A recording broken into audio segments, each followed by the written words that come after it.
Hey guys, welcome back. Well, I was finally able to get outside and do some galaxy imaging using the L-PRO filter. What I didn't recognize that I'd be doing is giving this filter a really big test because most of the imaging I did was with a full moon sitting right in front of me and very close to the targets. Let me show you how it turned out. And I went ahead and added a 10 millimeter spacer to my back focus. Now this takes me 10 millimeters beyond what Celestron says I need for my SCT. However, it also takes me much closer to the theoretical focal length, so I wanted to see how that worked out. And guess what? I got some boomerang guide stars. Another thing that I wanted to do with this little session is to use the L-PRO filter for an extended period of time. As I found when I went to do the image processing after collecting the data, and I wanted to use the spectrophotometric color calibration process in PixInsight, find out, wow, there's no L-PRO in there.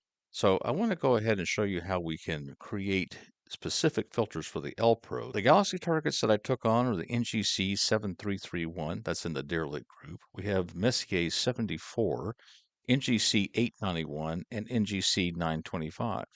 So let's take a look at the results and how we create filters for SPCC. First thing I did, I wanted to go ahead and add 10 millimeters of spacer onto this end here. That does a couple of things. First of all, it changes my focal length from 2312 to 2340. The second thing it also does, it pushes the camera and the off-axis guider in particular back away from the mirror, which means now the prism is sampling light from more of the outer periphery of the mirror, and therefore I don't expect to get roundish stars from out there. I just didn't expect to get the kind of stars that I was ending up with, which are these boomerang type stars here. One of the adjustments I made was to lower the stalk of the off-axis guider down. That means I moved the prism down, and therefore now I'm sampling more of the light along the center axis of the imaging train rather than the outer periphery of the mirror.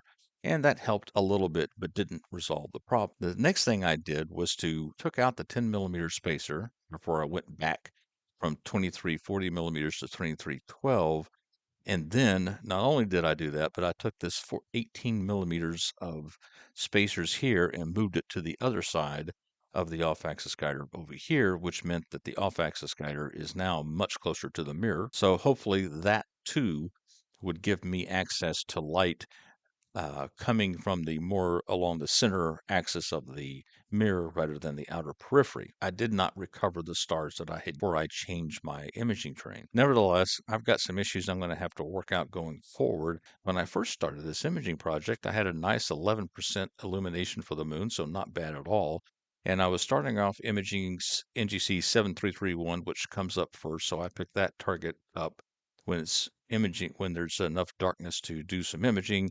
And then later on in the night, I'll switch over to M74.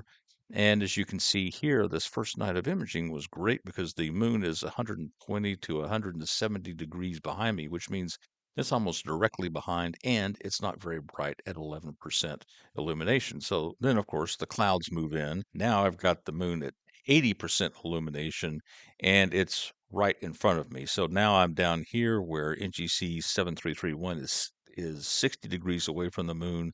M74 is about 75 degrees away from the moon, but it's more or less in front.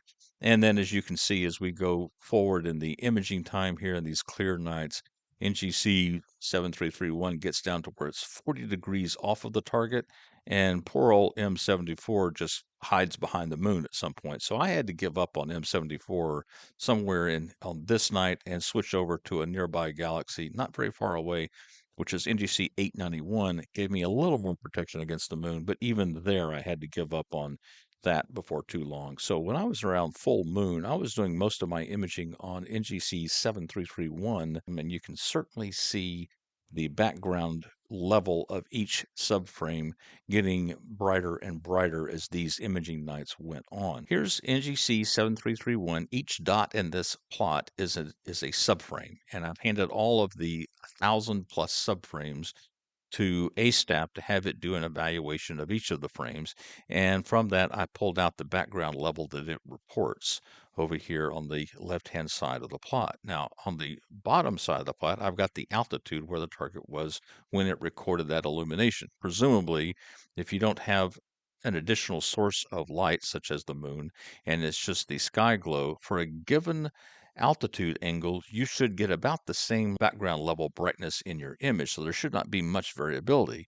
But of course, when the moon is continuing to get brighter and it's continuing to move in front of your target from behind to in front of your target, now there can be a significant variation in the brightness that you're getting in your subframes. What I really want to point out is what's going on from here at some arbitrary altitude angle, say 55 degrees-ish. Here's one of the first nights when I'm imaging at 11% illumination for the moon and it's behind me, to a full moon and standing in front of me about 40 degrees off. There's about a constant step here corresponding to about a 300% increase in the illumination or the background level of these subframes. Here is the image, a stacked image for NGC 7331.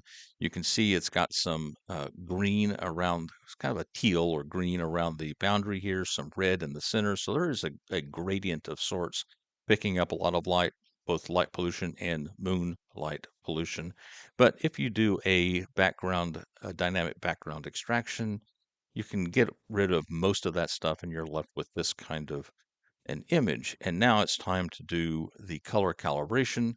And of course, the spectrophotometric color calibration tool that's been recently introduced into PixInsight. The thing is, as I noticed when I came time for me to do the processing of these targets, if you go down and pull down the pull down box here and you want to find the red filter contribution for the L-PRO, not actually there.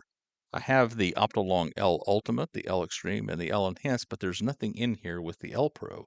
I have the Antlia Tri-Band, which I had been using, and of course the Antlia Dual Band is in here, but yet nothing for the L-PRO. So what do we have to do? Well, this is where we got to come over and play with these buttons over here, the Curve Explorer and the Filter Management buttons. So let's go over to PixInsight and walk through that process. Here's that image we're just looking at of NGC 7331, and now we want to do the spectrophotometric color calibration of the image. Of course, as you all know, if you've been using this tool, you now need to make sure that you do an image solve first using the script image analysis and then image solver. And I've already done that over here. You'll come up with results like this. You can see that I'm dealing with a effective focal length of 2340.4 millimeters for this imaging train. We can just pull down the spectrophotometric color calibration tool. One of the things we'll also want to do is do background neutralization. It's also important to do that along with this, otherwise your results are kind of squirrely. So what I usually do is just zoom into an area where there's not much going on, create a little preview, and drag the preview over so that it defines the space that it's going to use for the background when it does the background neutralization. Now it's time to come over here and pick the filters for the red, the green, and the blue. And of course, we're using the L-PRO, but there's no L-PRO in here. So what we have to do is go over to Curve Explorer, and here we have this filter, Optolong L-PRO. Now, if we want to create a red filter, I'm just going to select the Optolong R filter here. So this is as if it was just a red colored filter. And I'm going to press the control button on a Windows machine and select it. And you can see it overlays the red filter for the Optolong R and the filter spec for the Optolong L-PRO. And now we'll come down to this color button down here, and we're going to give it a name, and let's call it L-Pro, and I'll put a space R after that to acknowledge that it's the red filter, but I really need to tell what channel it applies to, and that's the red filter here. And we'll say OK. And now you can see what's happened. It's taken that complicated spec from the L-PRO and just given us the part that falls within the traditional broadband red spectrum. And now we can say OK, and it's going to ask us if we want to save it, and we want to say yes. Now, at this stage, we have the L-PRO red filter in here. We just need to scroll up and see, there it is. So we have the filter in here. Now we need to repeat this for the green and the blue filters. Now this is all fine and good at this stage. We're covered. We can do the spectrophotometric color calibration with this setup, drag and drop, and it executes, and I can delete that. If we get out of PixInsight at this stage, we're going to lose these definitions that we just came up with. So that's where we want to go over to the filter management. And what I want to do is come over and do an export CSV, and now I need to pick a directory. Created a folder called, off of my astrophotography directory, called SPCC filter. I'm just going to select that as the folder, and I'm going to say, okay, let's save it. Let's go take a look at those filters in that directory.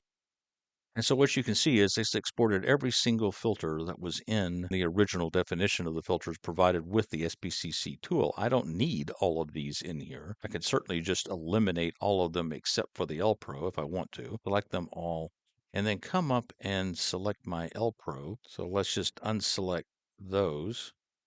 And I'll press the delete key. And now all I've got are the L-PRO R, G, and B filters I just created. There's other steps we can perform here. Now that we've created these definitions of the filters, I could come down here and merge with the default filters. I don't necessarily want to do that. I don't need to do that. It will give you a warning that you're about to write over the factory provided filter list. I don't want to do that without finding that file first and then making a copy of it. There's no real need to do that. So I don't find that to be necessary.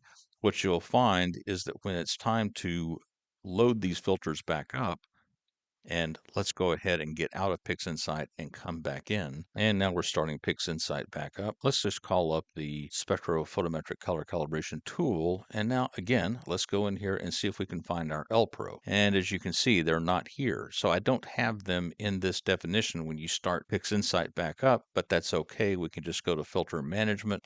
I'm going to now import the CSV filter definitions, and it should remember the folder. It does. Now, this is just showing you the folder. It's not showing you the files in the folder. So I will select the folder and say OK. And it found these three filters. Remember, we deleted all the others. So it found these three filters. And now, of course, I can go in here and pull out the L-PRO R, the L-PRO green, and the L-PRO blue. And I'm good to go for the next round of processing. All right, let's go back and take a look at the galaxy images I got. First up is M74. This is also known as the Phantom Galaxy. It's called the Phantom Galaxy because it's actually a very faint, from a surface brightness perspective, galaxy, one of the most faint of the Messier objects. And that's because it is a face-on spiral, so the brightness of the galaxy disk is actually spread over a large area from a viewing perspective. Had this been turned more eccentrically, more on its edge, that same amount of light would be coming to us through a more confined slit-like or oval-like shape, and it would be a brighter object. Now, as far as how the L-PRO did, well, it did pretty well. I think there's some good color in here. But one thing that I noticed right off after having used the Antlia tri-band ultra filter is I am getting zero hydrogen alpha out of this galaxy. There should be a good chunk of HA, particularly in these spiral arms closest to the core, and I'm not getting any of that in this image. Now, the galaxy I switched to after I had to give up on the M74 is this NGC 891. Now, this is definitely an edge-on galaxy here. It's called the Silver Sliver Galaxy. I don't get so much of the silver out of it, but I can certainly see where the sliver came from. Once again, it's about 30 million light years away, and this time I got about 27 total hours on it. Many of those hours are with the moon in front of the target and very much illuminated.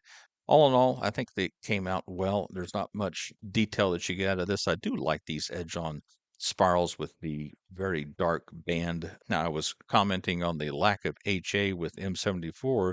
This is the kind of a target where it just doesn't matter that you don't get the HA because it's not really going to show up that well.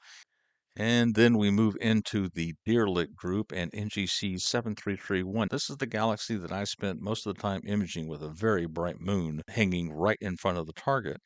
And yet, I think this thing turned out pretty darn well. It's actually one of my favorite galaxies of the four that I took here. I can actually see, though you may not, there's some wispy spiral arms coming off of this galaxy up here. And when you consider it's taken in kind of a Bortle 8 with a full moon at 40 degrees off axis, you got to be pretty impressed that NGC 7331 turned out like it did with the L-PRO filters. I had no idea that this galaxy was 53 million light years away. The second thing I didn't know was why it was called the Deerlit group. It turns out this galaxy was first discovered by William Herschel in 1754. He didn't name it, and it was actually only very recently that an amateur astronomer was taking a look at this area of the sky from the Deer Lick Gap overlook in the Blue Ridge Mountains in North Carolina. Now, as far as the image goes, there's a couple of things I can do to improve things. I'd like to make the bluish of the galaxy stand out a little more relative to the background. But there are some things I do like about it. One is I can see the yellow glow below the disk of the galaxy and a good bit of the yellow core and glow from the top of the disk. So I think that stands out and looks pretty cool. And then we move on to my final galaxy, which if you're the type of person who's interested in galaxies with a lot of detail and pulling out the finely structured grand design of a spiral galaxy, this target's not for you. This is one messed up galaxy. This is NGC 925. It's actually gravitationally bound, along with some other galaxies, to the NGC 891 we were just looking at. Also, it's 30 million light years away. Got quite a bit of hours on this because I was doing some experimenting with my back focus. I had taken out that 10 millimeter spacer, so I was back at 2312 millimeters in focal length. I had taken half of these images roughly with the 18 millimeter spacer in front of the off-axis guider and roughly half of the images with the 18 millimeter spacer in back between the off-axis guider and the camera. So I was doing a lot of playing around here with the imaging train trying to recover my round guide stars. This target is sometimes referred to as the Amata. It's a word from the ancient Sanskrit, and it sort of means agitation or violent stirring. And I think you can see that that name definitely applies. This is one of those galaxies where I think I would have liked to have had some HA. I know there should be some nice HA out here and here and elsewhere in this galaxy. And I think this is once again where the L-PRO is kind of letting me down as compared to what the Antlia Tri-Band Ultra would be providing. And of course, there's the moon. So after I get done imaging with NGC 925, the clouds are about to move in. I'll just say, well, what the heck? I'll set the alarm for 4 a.m., get up and take some pictures of the moon while it's there. I took about 300, a little over 300 subframes after I manually positioned the moon in the field of view and manually adjusted the exposure time to about 5,000ths of a second, trying to avoid any of these highlights here and lips of craters and whatnot from being overexposed. I went through and just manually pressed the button to create an exposure about once every second. I just load all of those images into the FFT registration file list here, and then the image I select as a reference is the one that put the moon where I wanted it to be. Because I'm dealing with a one-shot color camera, I can just click this box here. It'll do the alignment and the integration and leave me with one final image. In the past, when I've done this with my mono system, I don't check this box here. I check this box here instead. So I'll load in the red, the green, and the blue filter data all in one spot. Pick a reference frame, of course, and then check this box to write out the registered images. And then from there, I will simply go in and do an integration of all the red images, the green images, and the blue images, and then combine the master red, green, and blue using channel combination to create the final color image. Now, the processing steps are pretty straightforward here. I don't do any calibration. I just go ahead and do a debayer, and that's why all these images over here have an underscore D on them. So I debayer them, load them into the FFT registration script, as you see. Then when I get the final image out, I select the dark area over here, do the background neutralization.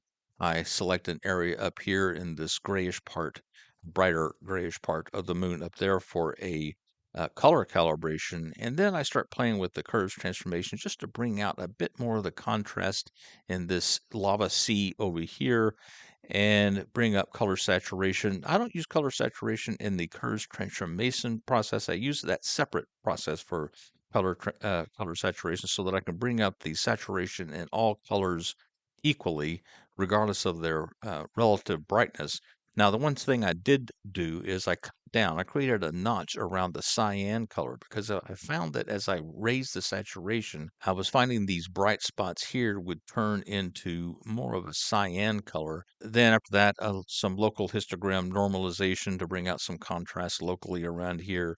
And finally, a tad bit of unsharp mask to bring out the rims of the craters, particularly in this upper right-hand area. And finally, dynamic crop to get rid of some stacking artifacts because the moon was moving throughout. And after very quickly, 5 minutes or so of collecting data and not that much longer of processing, you get a nice picture of the moon. If you haven't tried this, I'd say go ahead and do it. It's a low investment in time. I finished my second bout with galaxy season. I was getting some really badly boomerang shaped stars for my guide stars and my off axis guider. I have tried moving the prism so that it's getting light closer to the center of the mirror rather than the outer periphery of the mirror. I've still got a bit more work to do on that front. The L-PRO filter works pretty darn well. It lets a lot more light in, maybe 3 times more light in than the Antlia Tri-Band Ultra. Under Bortle 7/8 skies and a full moon in front, or at least 40 degrees off axis, it still gave very useful data. One of the things you'll find when it comes time to do the color processing is you don't have an L-PRO R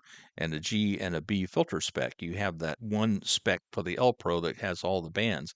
So it turns out that we can use the Curve Explorer feature in SPCC to create our own R, G, and B filters from the L-PRO if you're interested in doing that. I'm not getting as much HA response as I was getting out of the Antlia Tri-Band. The moon, well, it's there and it's easy to process. Might as well go ahead and give that FFT registration script a try. I guess that's all I've got for now. The L-PRO filter works well. I like it, but I got to give the nod, frankly, to the Antlia Tri-Band Ultra in my skies. Okay, guys, well, that's all I've got for this round. I'll check in with you next time. Take care. Clear skies.